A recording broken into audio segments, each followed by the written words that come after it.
जय जगन्नाथ पिलाने आज देखा +3 second year third semester political science core 6 paper पिलाने यूनिट 2 रु सिलेक्टेड लॉन्ग क्वेश्चन देखा सिलेबस हिसाब से देखा पिलाने एग्जाम रे 100% आसीबो जो मारू मिस करिवे ना ए वीडियो को देखा एवं ता सहित इंटरनल रे मतो 100% आसीबार संभावना अछि बिकॉज डिफरेंट यूनिवर्सिटी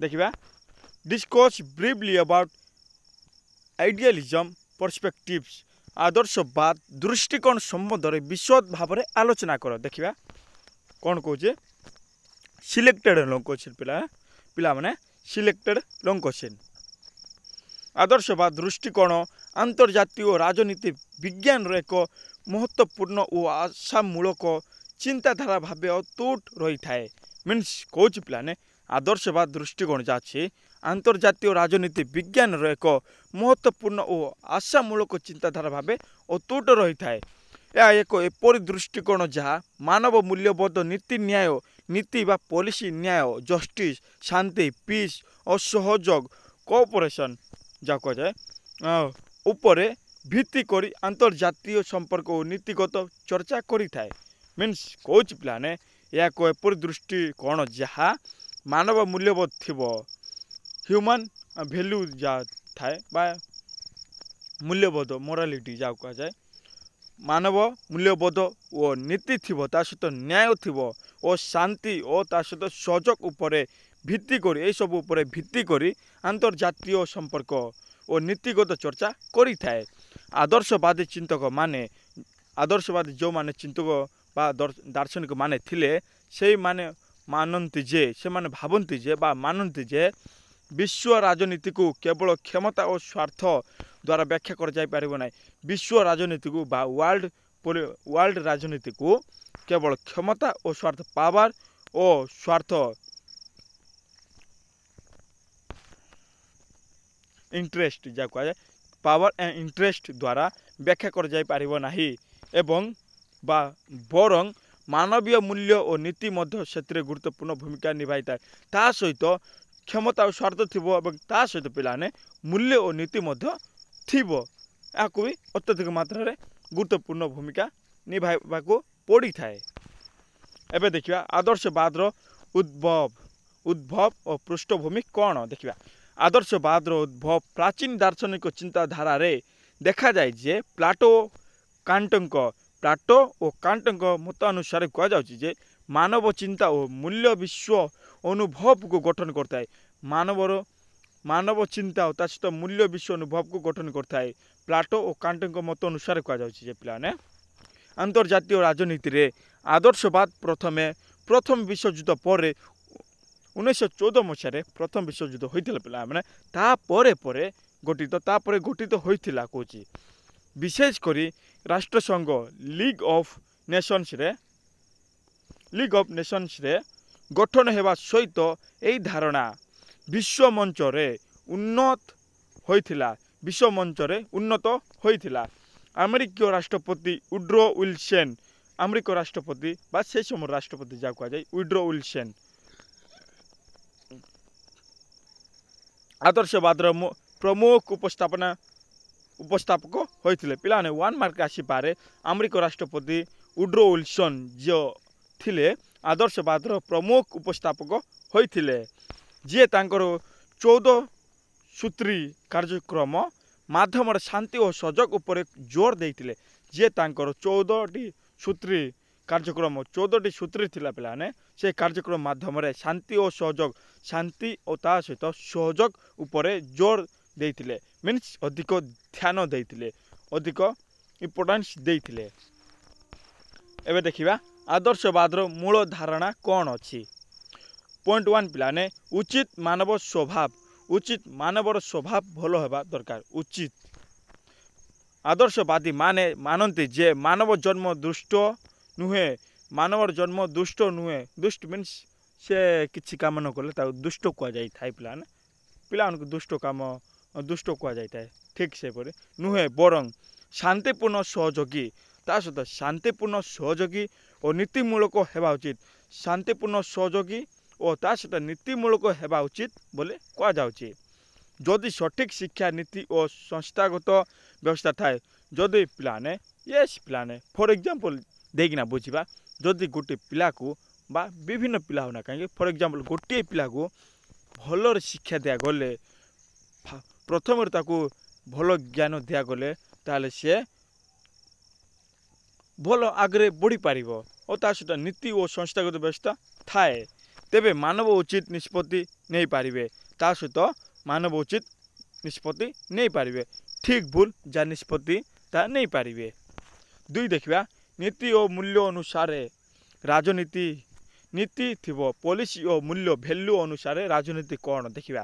ଆଦର୍ଶବାଦର ମୂଳ ଉଦ୍ଦେଶ୍ୟ ହେଉଛି ଯେ ରାଜନୀତିକୁ କେବଳ ଶକ୍ତି ଓ ସ୍ୱାର୍ଥରେ ନ ରଖି ରାଜନୀତି କେବଳ ଶକ୍ତି ଭାବିବା ନାହିଁ ଓ ସ୍ୱାର୍ଥ ନ ଭାବିବା ନାହିଁ, ଶକ୍ତି ଓ ସ୍ୱାର୍ଥ ଭାବିବା ନାହିଁ, ମିନ୍ସ ତାକୁ ନ ରଖିକି ନୀତି ଓ ନ୍ୟାୟ ଓ ନୈତିକତା ଉପରେ ଆଧାରିତ କରିବା ଉଚିତ।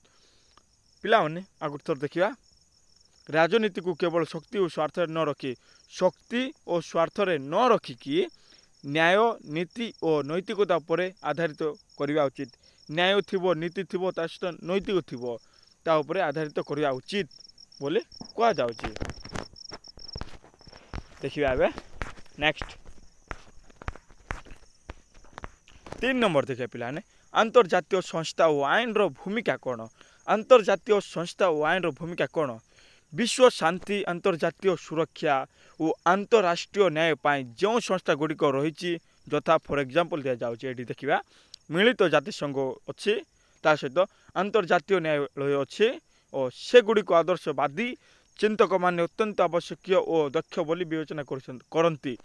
ସେଇମାନଙ୍କୁ ବା 2ଟା ଦିଆଯାଇଛି ଏଠି, ମିଳିତ ଜାତିସଂଘ ଓ ଆନ୍ତର୍ଜାତୀୟ ନ୍ୟାୟାଳୟ। ଏଗୁଡ଼ିକୁ ଆଦର୍ଶବାଦୀ ଯେଉଁମାନେ ଚିନ୍ତକମାନେ ଥିଲେ, ସେମାନେ ଅତ୍ୟନ୍ତ ଆବଶ୍ୟକୀୟ ଓ ଦକ୍ଷ ବୋଲି ବିବେଚନା କରିଛନ୍ତି। 4 ନମ୍ବର ଦେଖିବା, ସହଯୋଗ ଓ ଆଶ୍ରୟତା କ'ଣ। ସହଯୋଗ ଓ ଆଶ୍ରୟତା କ'ଣ?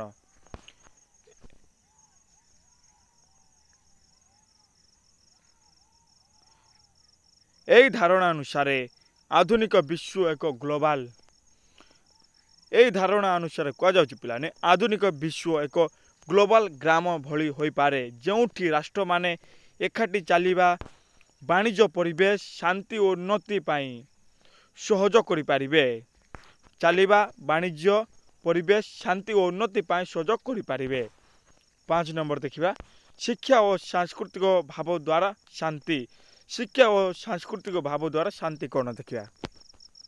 ଆଦର୍ଶବାଦ ବିଶ୍ୱାସ କରେ ଯେ ମାନବ ମନ ଓ ମୂଲ୍ୟବୋଧ ଶିକ୍ଷା ଓ ସଂସ୍କୃତି ମାଧ୍ୟମରେ ମାନବ ମନ ଓ ତା ସହିତ ମୂଲ୍ୟବୋଧ ଶିକ୍ଷା ଓ ସଂସ୍କୃତି ମାଧ୍ୟମରେ ଉନ୍ନତ ହୋଇପାରିବ ଓ ଏହା ଦ୍ୱାରା ଶାନ୍ତି ପ୍ରତିଷ୍ଠା ହୋଇପାରିବ ଏବଂ ଏହିସବୁ ଦ୍ୱାରା ହିଁ ଶାନ୍ତି ପ୍ରତିଷ୍ଠା ହୋଇପାରିବ। 6 ନମ୍ବର ଦେଖିବା, ଧାର୍ମିକ ଓ ନୈତିକ ମୂଲ୍ୟର ଗୁରୁତ୍ୱ କ'ଣ। ଆଦର୍ଶବାଦୀ ଚିନ୍ତାଧାରାରେ କୁହାଯାଉଛି ଯେ ଧାର୍ମିକତା ଓ ନୈତିକତା ଓ ତା ସହିତ ମାନବୀୟତା ମୂଲ୍ୟକୁ ବିଶେଷ ଗୁରୁତ୍ୱ ଦିଆଯାଇଥାଏ। ଆଦର୍ଶବାଦୀ ଚିନ୍ତାଧାରାରେ 3ଟିକୁ ଗୁରୁତ୍ୱ ଦିଆଯାଇଥାଏ, ସେଗୁଡ଼ିକ ହେଲା ଧାର୍ମିକତା, ନୈତିକତା ଓ ମାନବୀୟତା ମୂଲ୍ୟକୁ ବିଶେଷ ବା ଅତ୍ୟଧିକ ମାତ୍ରାରେ ଗୁରୁତ୍ୱ ଦିଆଯାଇଥାଏ। ଏହି ଧାରଣା ମାନେ ଯେ ରାଜନୀତି କେବଳ ଶକ୍ତି ଓ ସ୍ୱାର୍ଥରେ ଚାଲିବା ଉଚିତ ନୁହେଁ, ଆଗରୁ ପଢ଼ିଲେ ଟିକେ ଜଷ୍ଟ ପଢ଼ିଥିଲେ, ବରଂ ଧାର୍ମିକ ନୀତି ଓ ମୂଲ୍ୟ ଆଧାରରେ ଚାଲିବା ଉଚିତ। ଧାର୍ମିକ ନୀତି ଓ ମୂଲ୍ୟର ଆଧାରରେ ଚାଲିବା ଉଚିତ। 7 ନମ୍ବର ଦେଖିବା ପଏଣ୍ଟ କ'ଣ କହୁଛି, ବିଶ୍ୱ ଶାନ୍ତି ପାଇଁ ଲୋକତନ୍ତ୍ରର ଭୂମିକା କ'ଣ। ଆଦର୍ଶବାଦୀ ମାନନ୍ତି ଯେ ଲୋକତନ୍ତ୍ର ଥିବା ଦେଶମାନେ ଅନ୍ୟ ଲୋକତାନ୍ତ୍ରିକ ଦେଶମାନଙ୍କ ସହିତ ଯୁଦ୍ଧ କରିନଥାନ୍ତି। ମିନ୍ସ କହୁଛି ପିଲାମାନେ, ଏଠାରେ ଆଦର୍ଶବାଦୀ ମାନନ୍ତି ଯେ ଲୋକତନ୍ତ୍ର ଥିବା ଦେଶମାନେ ଯେଉଁଠାରେ କି ଲୋକମାନଙ୍କ ଦ୍ୱାରା ଶାସନ କରିଯାଇଥାଏ, ସେହି ଦେଶମାନେ ଅନ୍ୟ ଲୋକତାନ୍ତ୍ରିକ ଦେଶମାନଙ୍କ ସହ ଅନ୍ୟ ଦେଶ ଲୋକମାନେ ଯେଉଁଠାରେ ଲୋକମାନଙ୍କ ଶାସନ ଚାଲିଥାଏ, ସେ ଦେଶମାନଙ୍କ ସହିତ ଯୁଦ୍ଧ କରିନଥାନ୍ତି, ମିନ୍ସ ଯୁଦ୍ଧ ଝଗଡ଼ା କରିନଥାନ୍ତି। ତେଣୁ ଲୋକତନ୍ତ୍ରର ପ୍ରସାର ବିଶ୍ୱ ଶାନ୍ତି ଉପରେ ଗଭୀର ପ୍ରଭାବ ପକାଇଥାଏ। ତେଣୁକରି ଲୋକତନ୍ତ୍ର ପ୍ରସାର ବିଶ୍ୱ ଶାନ୍ତି ଉପରେ ଗଭୀର ପ୍ରଭାବ ପକାଇଥାଏ। 8 ନମ୍ବର ଦେଖିବା ଆନ୍ତର୍ଜାତୀୟ ଆଇନ ଓ ଆଚରଣର ଅନୁସରଣ କ'ଣ? ଆଦର୍ଶବାଦ ଏହି ଧାରଣାକୁ ସମର୍ଥନ କରେ ଯେ ଆନ୍ତର୍ଜାତୀୟ ଆଇନ ଓ ବିଶ୍ୱ ନୀତିଗତ ଆଚରଣ ଲାଗୁ ହେବା ଉଚିତ। ଯଦି ସମସ୍ତ ଦେଶ ଏହାକୁ ଅନୁସରଣ କରନ୍ତି ତେବେ ସଂଘର୍ଷ ହ୍ରାସ ପାଇପାରିବ। 9 ନମ୍ବର ଦେଖିବା ସଂଯୁକ୍ତ ଜଗତ ଧାରଣା କ'ଣ? ଆଦର୍ଶବାଦୀ ଦୃଷ୍ଟିକୋଣରେ ବିଶ୍ୱ ଏକ ସଂଯୁକ୍ତ ପରିବାର ଭଳି। ଆଦର୍ଶବାଦୀ ଦୃଷ୍ଟିକୋଣରେ କୁହାଯାଉଛି ଯେ ବିଶ୍ୱ ଏକ ସଂଯୁକ୍ତ ପରିବାର ଭଳି। ବିଶ୍ୱ ଗୋଟିଏ ସଂଯୁକ୍ତ ପରିବାର ଭଳି। ଏହି ବିଶ୍ୱ ଏକତାରେ ବିଶ୍ୱାସ କରେ ଯେ ଯେଉଁଠି ଭିନ୍ନ ଭିନ୍ନ ଦେଶ ଓ ସଂସ୍କୃତି ଥିଲେ ମଧ୍ୟ ସମସ୍ତେ ଏକ ମାନବତାର ଅଂଶ ଭାବେ ଚିନ୍ତା କରିବା ଦରକାର।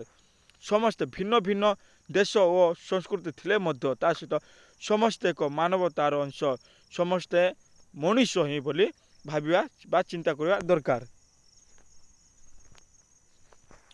10 ଦେଖିବା ସାଧାରଣ ମାନବତାର ଧାରଣା କ'ଣ?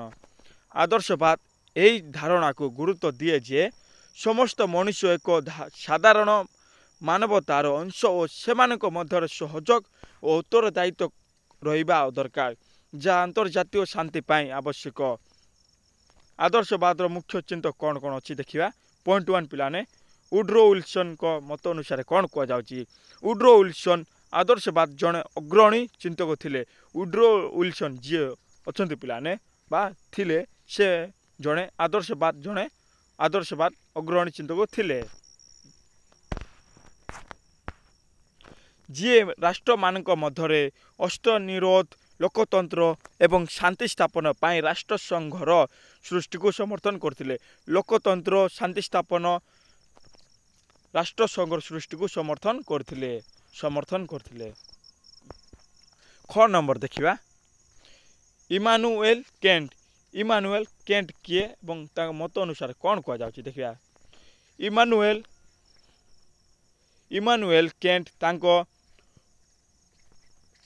ପରପେଚୁଆଲ ପିସ୍